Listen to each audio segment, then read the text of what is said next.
Bem, meus amigos e minhas amigas, estou em casa hoje recebendo uma visita muito especial que veio para cá a meu convite.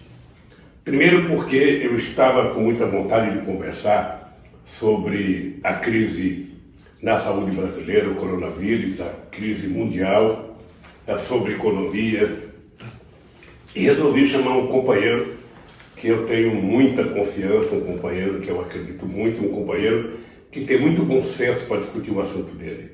Ele veio aqui em casa agora para entrar tem que tirar o sapato, entra só de meia, nós estamos a 1,5 metros de tanto, eu peguei uma fita métrica para medir a nossa distância agora, portanto nós estamos tentando conversar aqui, tomando todas as precauções recomendadas pelo pessoal da saúde e pelo pessoal que cuida da ciência do nosso país.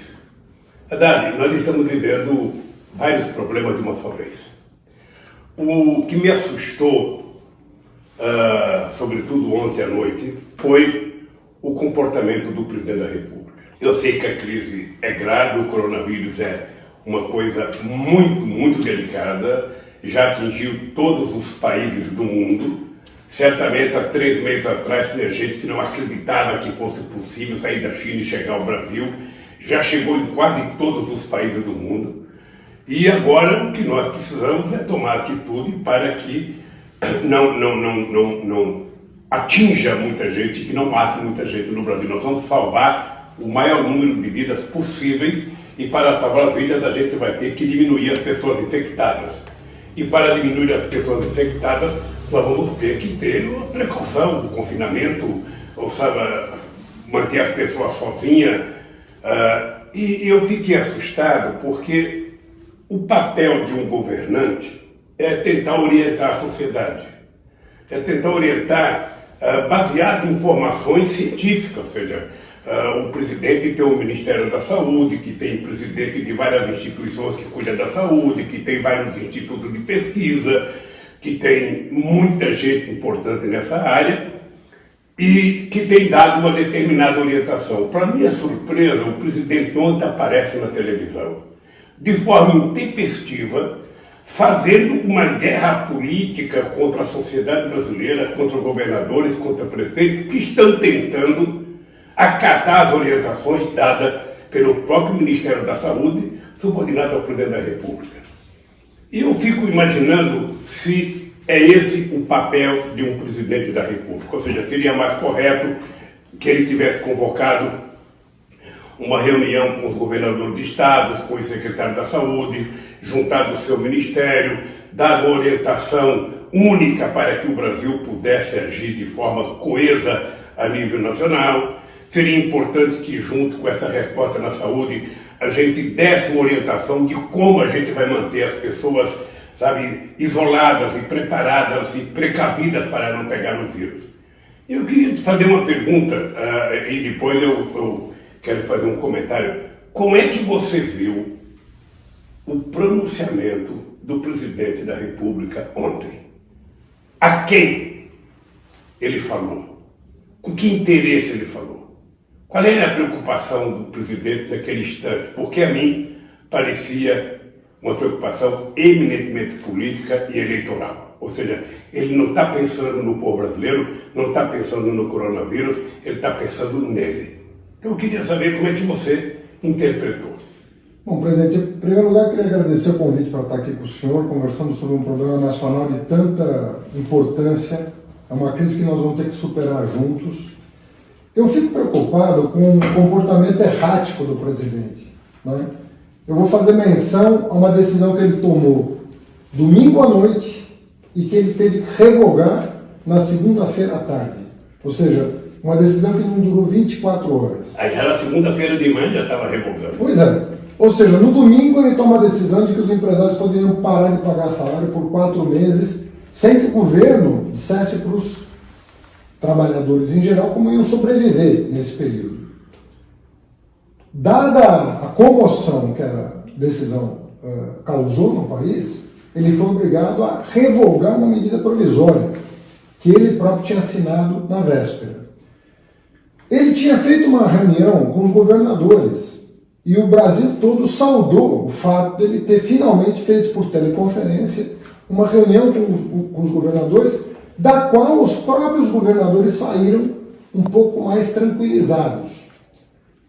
O pronunciamento acirra os ânimos contra governadores e prefeitos, também em menos de 24 horas.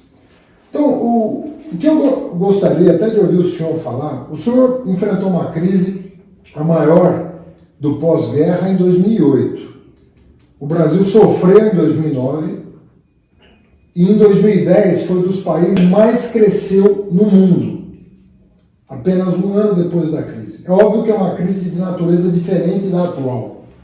A crise de 2008 é uma crise eminentemente financeira, gerada pelos bancos, que especularam no mercado de crédito, no mercado acionário, no mercado de imobiliário, né? E o senhor criticou a maneira como especularam, mas foi para a TV e coordenou as ações nacionalmente e internacionalmente.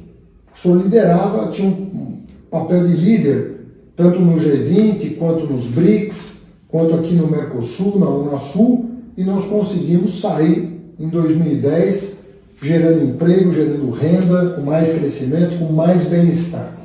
Repito, é uma crise diferente a que nós estamos vivendo hoje, que começou como uma crise sanitária, mas que pode afetar a economia se nós não soubermos caminhar, transitar por ela.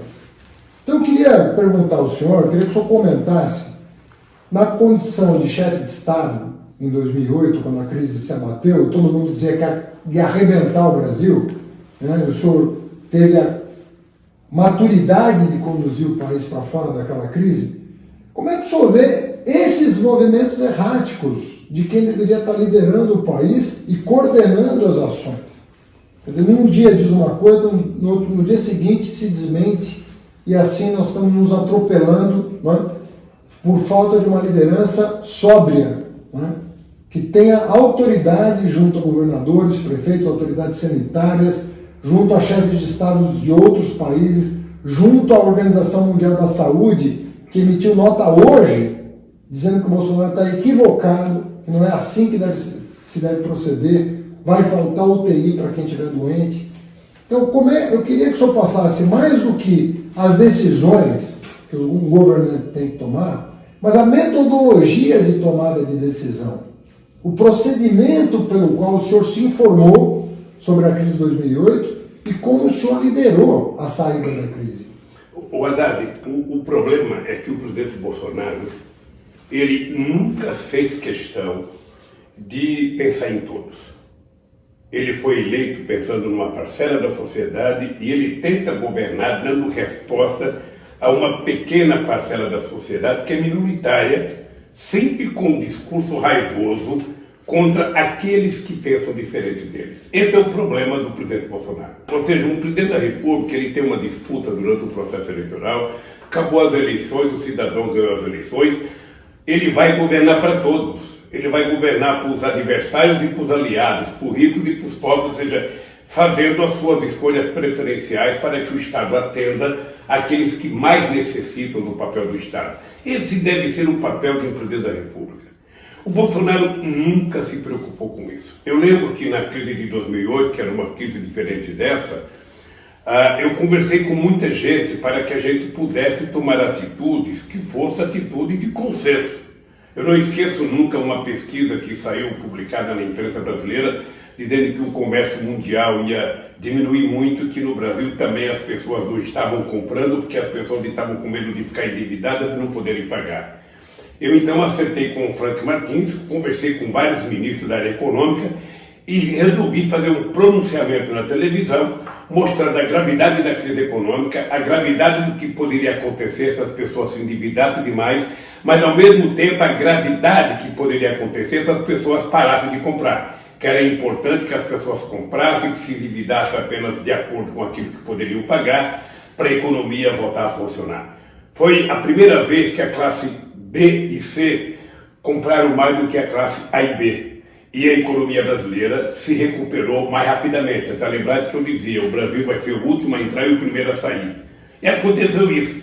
Nessa crise agora, que é uma crise mais grave, porque a gente já vinha com uma crise econômica, ou seja, o milagre econômico que a elite brasileira prometeu com o impeachment da Dilma não aconteceu em nenhum momento e a crise estava já muito ruim no mundo inteiro, possivelmente reforçada pelo coronavírus na China, e a China se transformando no motor da economia mundial. Na medida que ela baqueia, o mundo inteiro baqueia. A crise econômica já vinha vindo, vem a crise do coronavírus e pega o governo totalmente desprevenido, porque ele não se cuidou. O governo poderia ter se informado, aprendido um pouco o que aconteceu na China, o que estava acontecendo no mundo, para tomar cuidado, para evitar que, junto com a crise econômica, você tivesse uma crise de coronavírus que pudesse ceifar a vida de muita gente nesse país. Pois bem, o descuidado do governo em cuidar da crise, ou seja, o governo deveria ter feito as reuniões com todos os especialistas brasileiros, eles poderiam ter chamado os cientistas para conversar, os pesquisadores, os governadores, as lideranças partidárias no Congresso Nacional, o presidente da Câmara, o presidente do Senado, ou seja, o presidente não é obrigado a saber de tudo, ele não é obrigado a dar conta de resolver todos os problemas. Mas quando você não sabe, por si só, tomar posições, você consulta a sociedade, você consulta os especialistas, você consulta as universidades, você consulta os governadores, coisa que em nenhum momento ele fez. Ou seja, ele só foi reunir com os governadores já pressionado pela falta de competência em tratar do coronavírus no Brasil. Pois bem, e quando ele faz o pronunciamento que ele fez ontem, ele dá uma demonstração de inabilidade política tremenda, porque ele não estava preocupado com o coronavírus ontem à noite, ele estava preocupado com ele estava preocupado com o público que ele queria se dirigir para manter o clima de acirramento político no Brasil, coisa que nós não precisamos agora é de acirramento. Agora o que nós precisamos é que todo mundo tenha clareza de que todos nós juntos seremos responsáveis pelo sucesso do combate ao coronavírus, ou todos nós juntos seremos responsáveis pelo fracasso.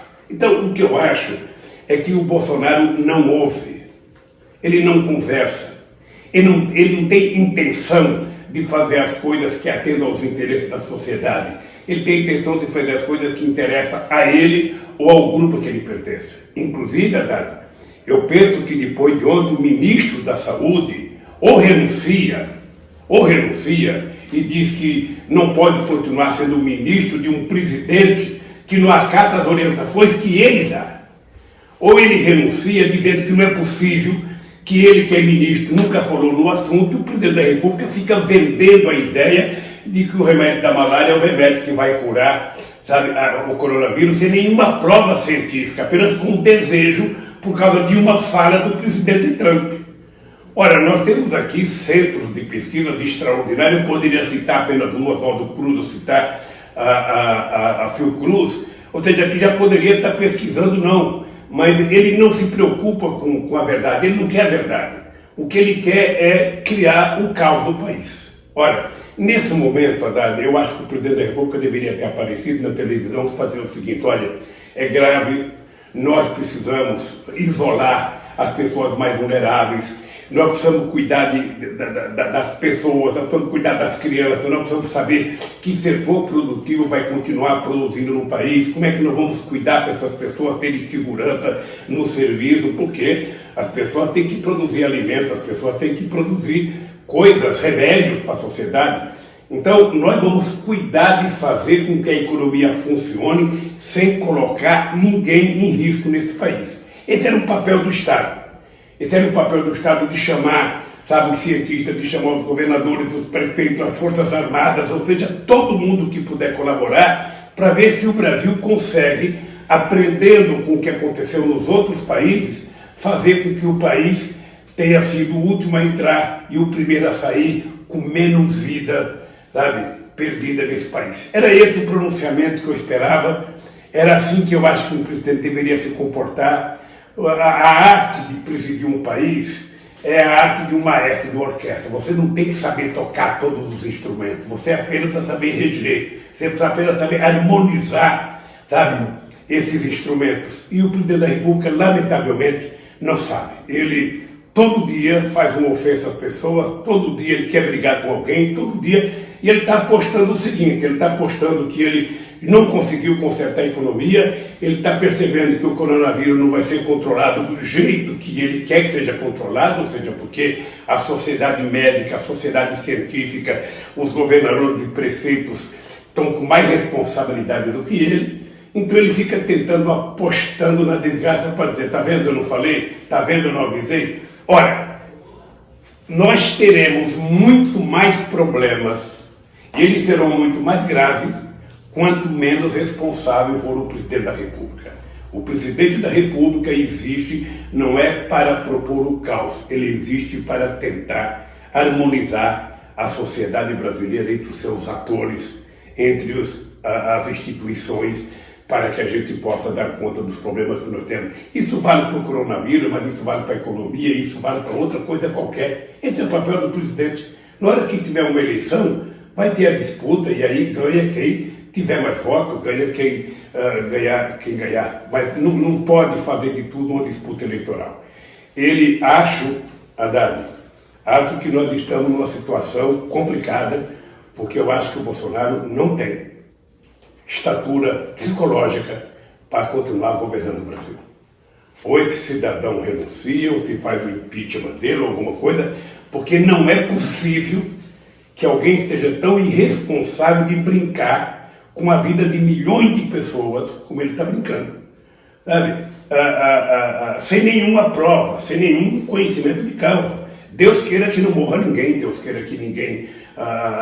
ou seja, Deus queira que morra o menos possível, que o menos possível de gente tenha gripe, mas o dado concreto é que o papel do presidente não é tentar adivinhar o que vai acontecer, é tomar atitudes para evitar que aconteça, coisa que ele não faz. Presidente, o senhor se referiu a esses conflitos que são criados quase que diariamente, não é?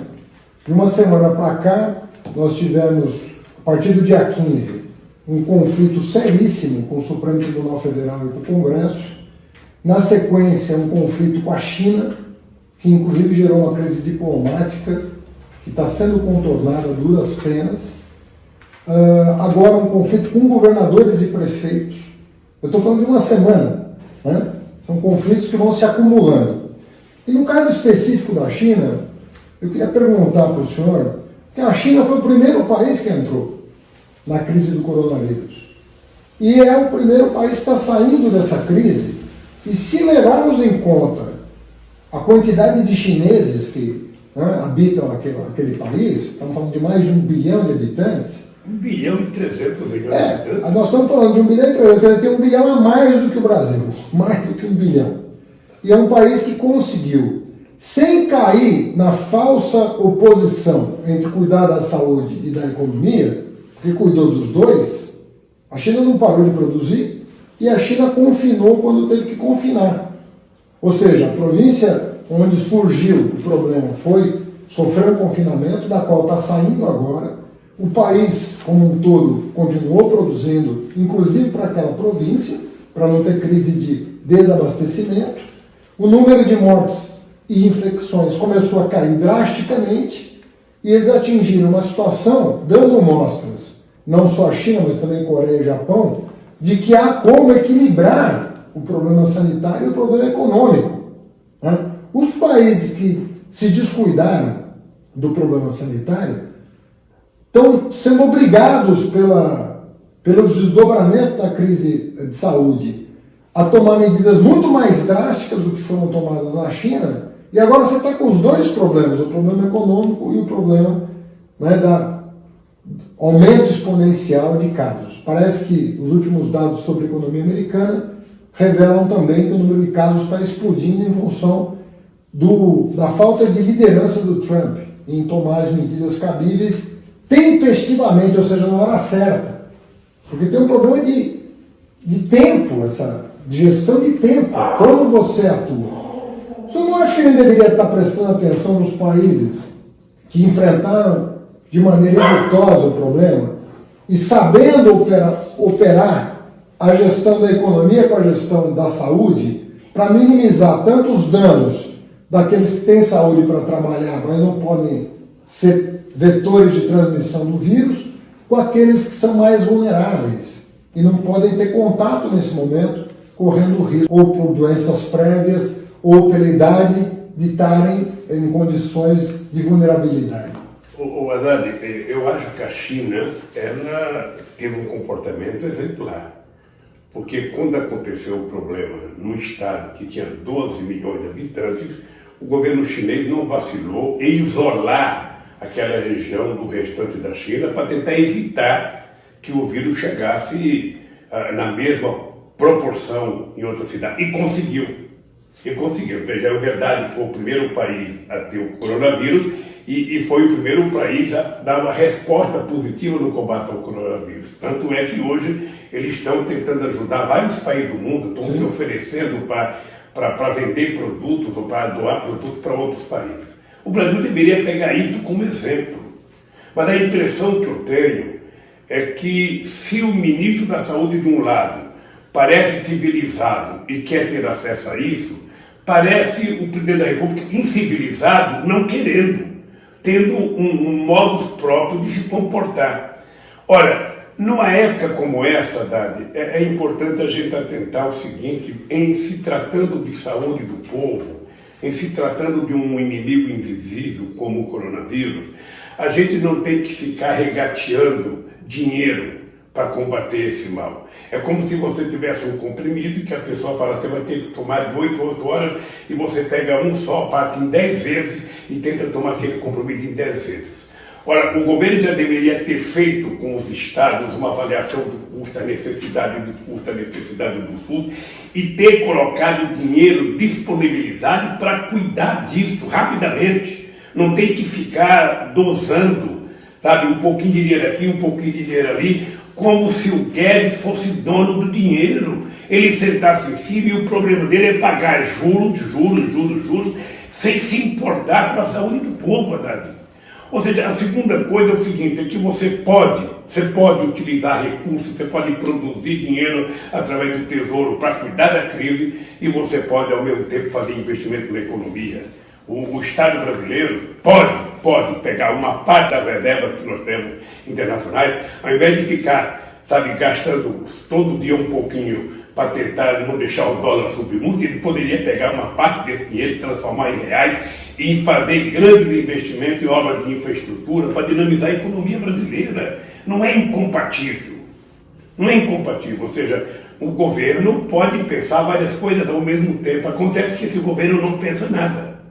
Ou seja, nós já temos exemplos. A gente não pode ficar olhando o desastre que aconteceu na Itália, que aconteceu na Espanha, porque, veja, esses países estavam preparados para funcionar em tempo de normalidade. Acontece que o coronavírus é uma coisa anormal. Ou seja, então o governo tem uma emenda 95 que limita o teto de gasto, ou seja, isso era para o tempo da loucura dele, do golpe da Dilma. Não existe mais possibilidade de você ficar limitando os gastos, que já não são mais gastos, são investimento no ser humano, para evitar que as pessoas sejam acometidas do coronavírus e morram. Isso é que está em jogo. Então, o governo precisa parar de ser pequeno, o ministro da Economia precisa parar de ser pequeno. Aliás, ele anda meio desaparecido, porque me parece que ele não está levando em conta que a coisa mais sagrada que uma nação tem é o seu povo. E se o povo sobreviver, a gente vai discutir a dívida, a gente vai discutir a recuperação da economia, a gente vai discutir produção, a gente vai discutir salário, vai discutir renda, mas o povo tem que sobreviver. Esse é o primeiro cuidado do governo. E, obviamente, que, junto com isso, nós temos que pensar como organizar os setores da sociedade que precisam continuar produzindo.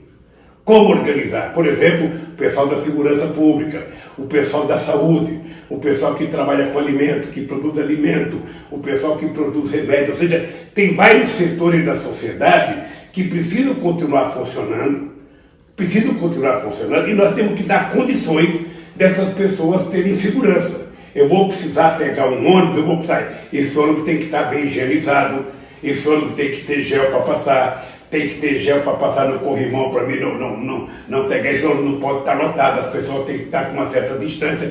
Tudo isso é possível fazer se você tiver como objetivo principal salvar vidas. Se você tiver como objetivo principal apenas fazer política, fazer discurso, ou ficar pensando em 2022, realmente as coisas não vão para lugar nenhum. Haddad, sinceramente, eu acho triste falar isso, porque eu já fui presidente da República e eu sei o quanto é difícil você estar naquela cadeira, você tem que tomar posições.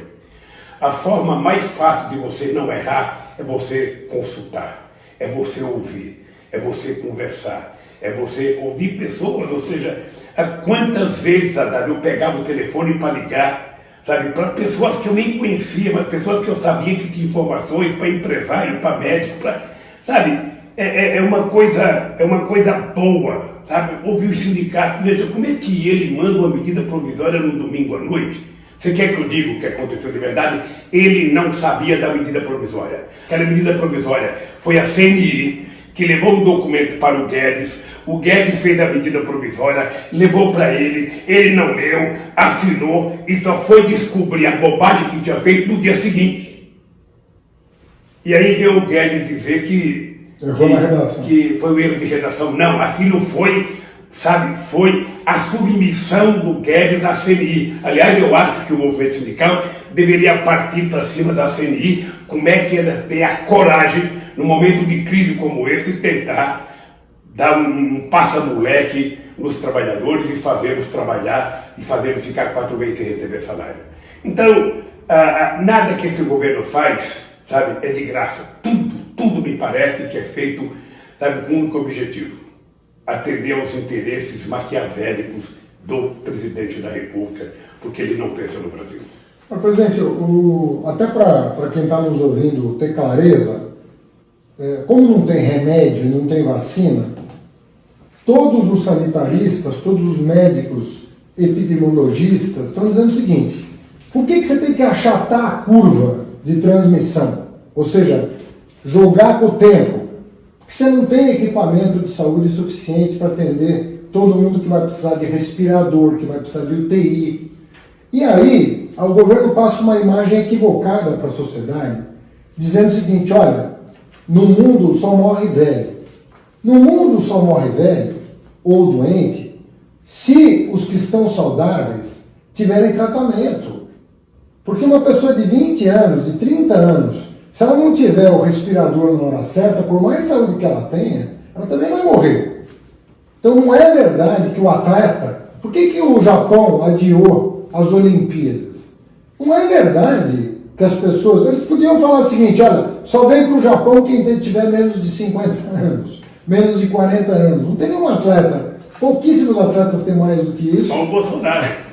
Só o Bolsonaro que disse ontem que, apesar de ser atleta... Ou seja, o que eu queria perguntar é o seguinte: nós sabemos do coronavírus pelo menos desde dezembro. Na verdade, desde novembro. Nós sabemos do coronavírus.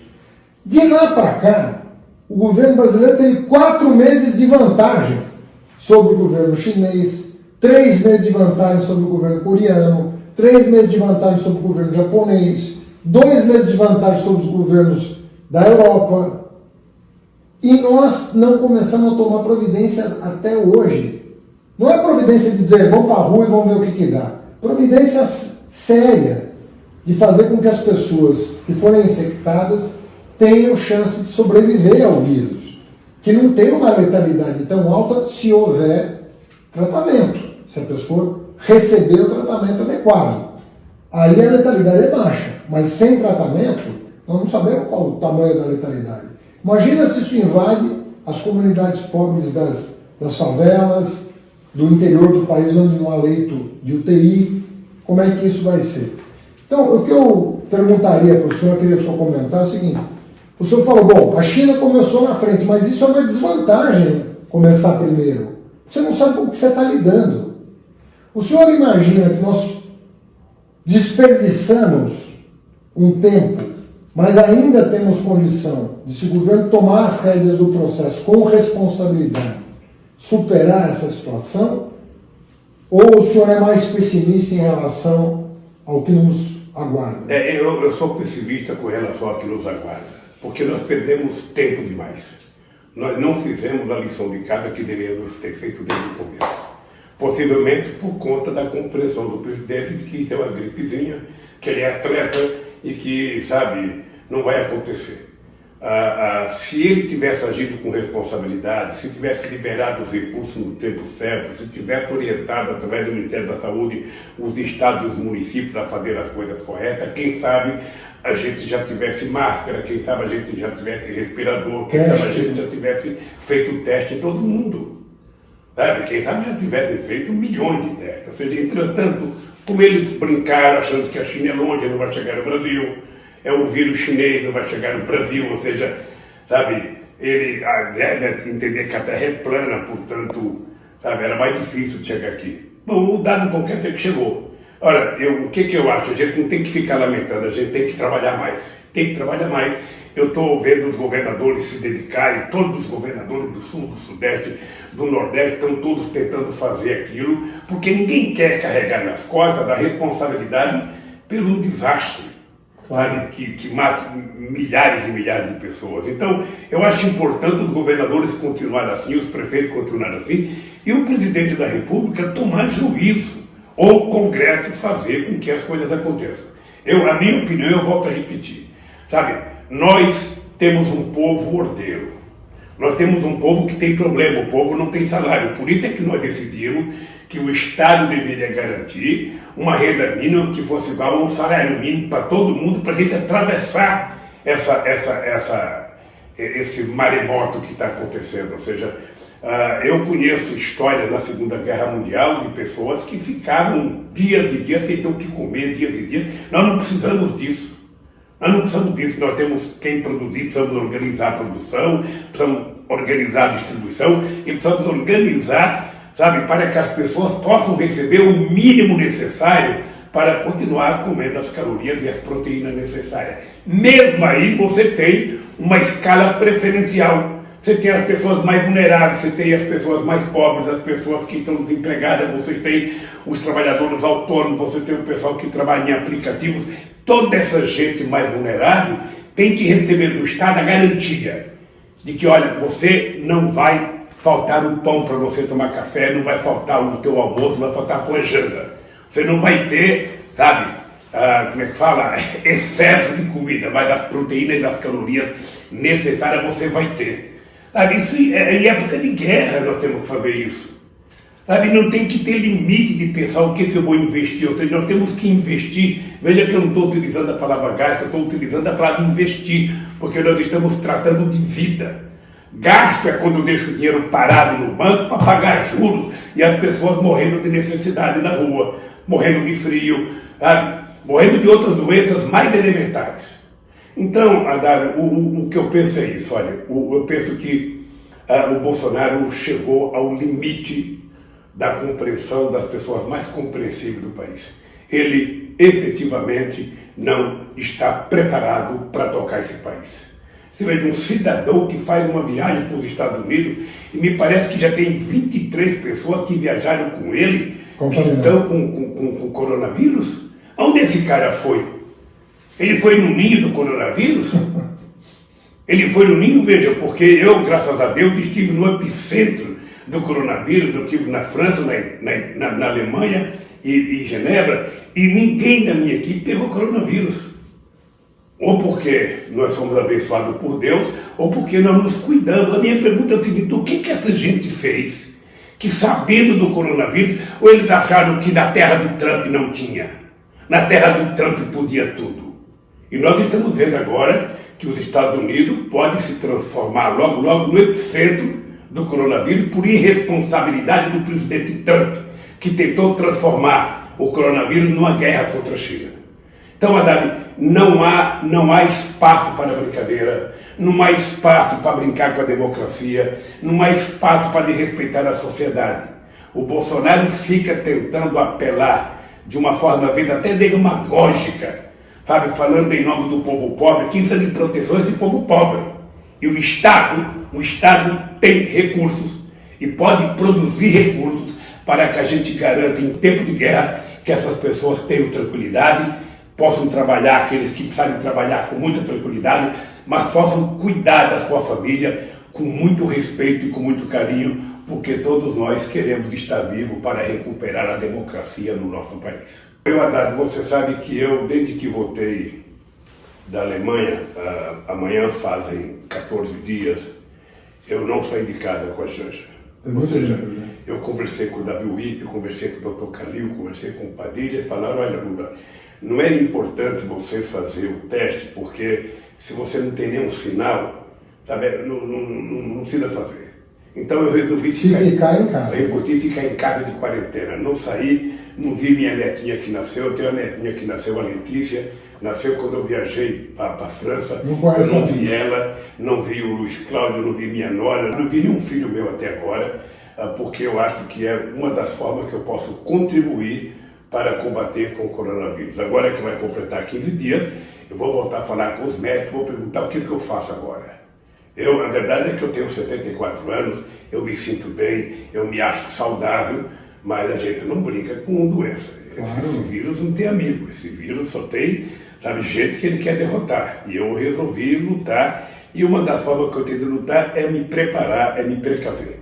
Obviamente que tem gente que tem muito mais necessidade, tem gente que fica pensando, pô, se eu não for trabalhar, a minha patroa vai me mandar embora. E eu queria dizer, olha, nenhuma patroa tem que mandar a sua empregada doméstica embora. Por favor, libera a sua empregada doméstica e paga o salário. É a contribuição para o humanismo que você está dando nesse momento.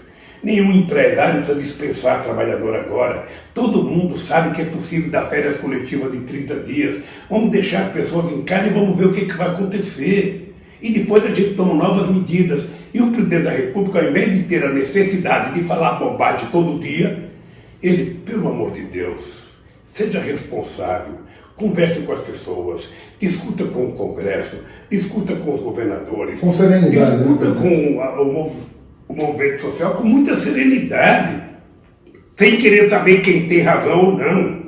Ou seja, na conversa que você vai saber quem é que pode ter a melhor proposta e o que a gente pode fazer. Vamos colher o resultado de salvar vidas para todo mundo, para todo mundo. Ou seja, eu acho que é isso que nós estamos precisando. Eu tenho dito já há algum tempo que é o seguinte, nós precisamos recuperar o humanismo. Nós precisamos recuperar a ideia da solidariedade. Nós precisamos recuperar a ideia, sabe, de que nós temos que estender a mão um para os outros, porque nesse momento todo mundo precisa de apoio de todo mundo. Sabe? Não pode uma pessoa querer ir no supermercado e comprar tudo que tem lá, deixando os outros sem nada. Tem gente que está comprando papel higiênico para o ano inteiro, sabe? Tem gente que está comprando coisas para o ano inteiro. Isso é uma bobagem. Nós temos que nos respeitar. Nós temos que saber que atrás de nós tem uma outra pessoa que é ser humano, que precisa das mesmas coisas que nós. Então vamos repartir de forma solidária, sabe, nesse momento difícil. Eu penso que é isso que a gente deveria fazer nesse momento e acho que o Congresso Nacional, os partidos políticos, a sociedade precisa dar um jeito no Bolsonaro. O Bolsonaro não pode continuar governando esse país do jeito que vem governando, disseminando a discórdia, o ódio, a mentira e governando com fake news, mentindo. Outro dia eu vi no jornal que o Trump chega a contar em média 12 mentiras por dia no Twitter dele. Olha, como é que é possível alguém ser presidente de um país e passar a contar mentira o tempo inteiro? Então o Brasil está precisando de muito juízo, de muita solidariedade, de muita compreensão e de muita solidariedade. É isso. E sinceramente, eu só espero que o presidente Bolsonaro faça, sabe, aquilo que é o papel dele fazer como presidente, governar esse país. E não achincalhar os outros, desmentir os outros, provocar os outros e fazer papelão que ele fez ontem. Efetivamente, eu não esperava viver para ver o espetáculo de grosseria que eu vi ontem à noite na fala do presidente em rede nacional. Por isso, Haddad, eu quero te agradecer. Você sabe que você é uma das pessoas que eu gosto, que eu ouço, sabe, que sempre age com muito bom senso, com muita maturidade. Eu acho que esse momento é um momento em que a gente precisa estar todo mundo junto. Está todo mundo junto. Eu adoraria estar na rua, eu adoraria estar na academia, sabe? O jeito de eu ajudar é ficar em casa. E todos que puderem ficar em casa, fiquem em casa. Todos. Aquele que precisa trabalhar, nós temos que nos certificar que garantia essa pessoa vai ter de poder se locomover até o trabalho em segurança e de poder produzir em segurança, porque as pessoas vão precisar comer, vão precisar andar de transporte, e nós precisamos dar garantia a essa gente. É por isso que eu te agradeço, Davi. Presidente, eu queria só terminar também lembrando a maneira como o senhor conduziu. Sempre gosto de lembrar, porque nessas horas difíceis é que você vê quem é a pessoa que está preparada para governar o país. Crise você não empurra para o colo do outro. Quando você está num cargo público, crise você assume com responsabilidade e capacidade de gestão. Crise, o homem público não empurra para o outro. Nem o governador pode empurrar para o presidente, nem o presidente empurrar para o governador. Ou se trabalha junto, para sairmos dessa todos juntos e saudáveis, ou esses homens não estão à altura dos cargos que assumiram. Infelizmente, é isso que está se demonstrando pelo comportamento deles até ontem. Nós todos esperamos que eles se imbuam da responsabilidade que assumiram e conduzam o país com a ajuda de todos para a gente superar essa situação. Parabéns, Lula, por todo... Eu acho que mais uma coisa importante é o seguinte, era que o Congresso Nacional, através da liderança dos partidos políticos, chamasse o Ministério da Saúde, o Congresso Nacional, para ele dar uma explicação do comportamento do presidente. Porque ou o presidente está errado ou ele está errado. Não é possível. Chamar o presidente da Anvisa, que história é essa do remédio que está sendo testado e que já está salvando vida, que disse o Bolsonaro? Que história que é essa? Aonde é que está sendo pesquisado? Qual laboratório? Ou será que nós seremos retransmissores das invenções do Trump? Sabe? Então, eu acho que é isso que precisa ser feito. E, ao mesmo tempo, os partidos políticos, não apenas os partidos de esquerda, os partidos políticos todos no Congresso Nacional, aqueles que não são as seclas do Bolsonaro, começar a discutir muito seriamente, sabe, o que vai acontecer com o Bolsonaro. Olha, presidente, saúde para todos nós.